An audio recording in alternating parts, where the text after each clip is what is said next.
Bom dia, meus irmãos. Hoje é o 15º dia da nossa jornada de 40 dias de jejum e oração. E hoje nós temos como título Tudo o que pedirdes. Vamos orar?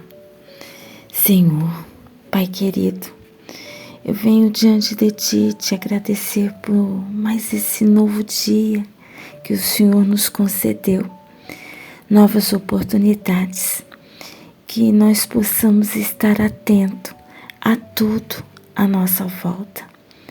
Mas hoje nós queremos te pedir, por favor, ajude nesse tempo a sós com o Senhor a discernir mais a Tua presença, a discernir a Tua vontade, o Teu querer sobre as nossas vidas. Esteja conosco, nós te oramos e te agradecemos, no nome do Teu Filho amado Jesus. Amém. E tudo quando pedirdes em meu nome, isso farei, a fim de que o Pai seja glorificado no Filho. Se me pedirdes alguma coisa em meu nome, eu farei. João 14, 13 e 14. Que tremenda promessa do Senhor Jesus para todos aqueles que o seguem. À medida que crescemos na intimidade com Ele, em nossos momentos devocionais diários, mais conhecemos e confiamos em Suas promessas. Há algumas lições que devemos aprender desta promessa. A primeira delas é que há poder no nome do Senhor Jesus. Quando Ele afirma em meu nome, está nos dando uma garantia de que o Pai ouve e responde. Há duas implicações nesta afirmação.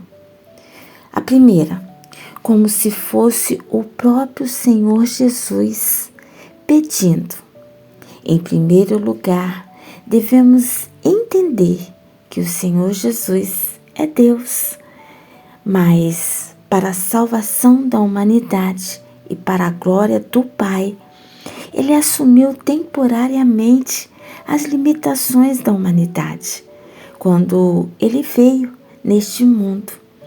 Ele é chamado de unigênito, que significa único, gerado, e também de primogênito, que significa primeiro do homem. Ele foi colocado na posição de sacerdote e um único mediador entre Deus e os homens. Portanto, quando pedimos no nome do Senhor Jesus, há uma garantia de acesso ao Pai. Em segundo, o nome de Jesus está sobre todos os nomes. Jesus, depois de ter feito toda a obra de resgate e restauração do ser humano e de toda a criatura, recebeu um nome que está acima de todos os nomes. E um dia, este nome fará todo joelho dobrar, toda língua confessar que Jesus Cristo é o Senhor, para a glória de Deus Pai. Aleluia!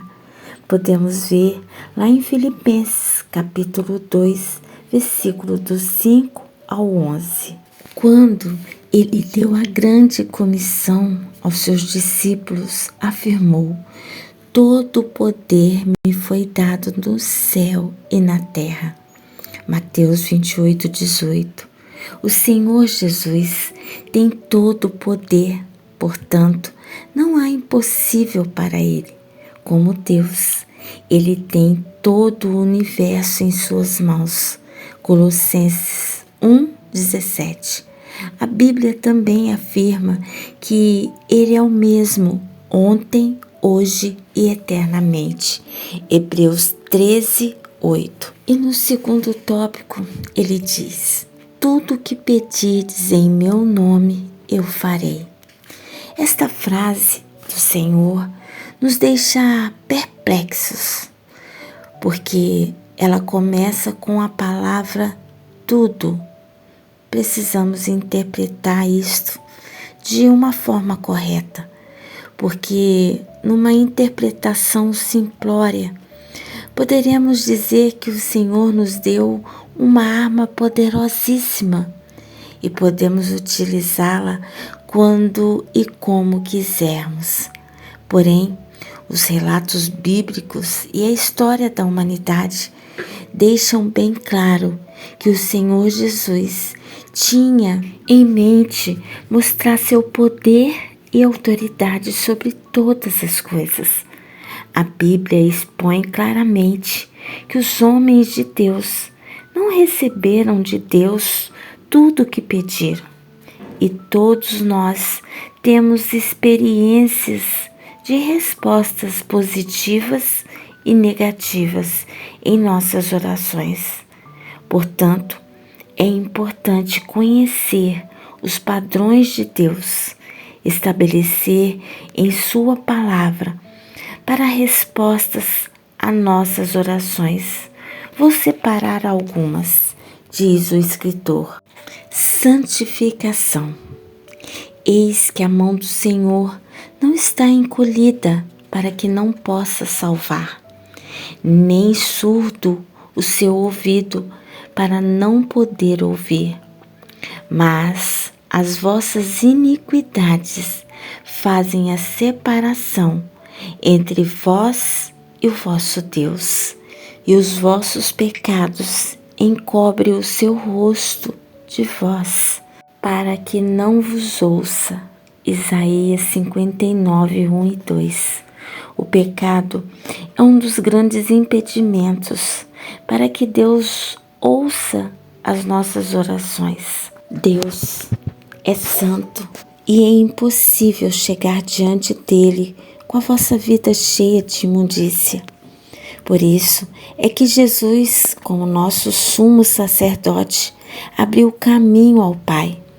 Pelo sangue derramado na cruz, somente purificados, lavados, santificados e justificados no nome do Senhor Jesus e no Espírito do nosso Deus, teremos acesso ao Pai.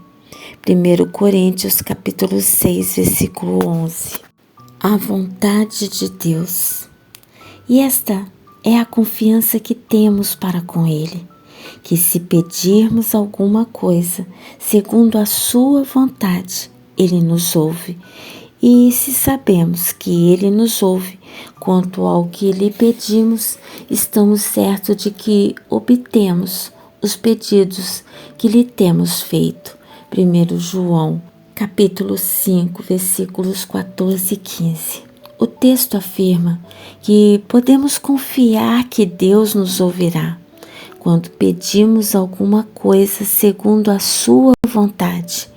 Este é o princípio que nos ajuda a entender que Deus tem uma vontade soberana que está acima dos nossos desejos pessoais.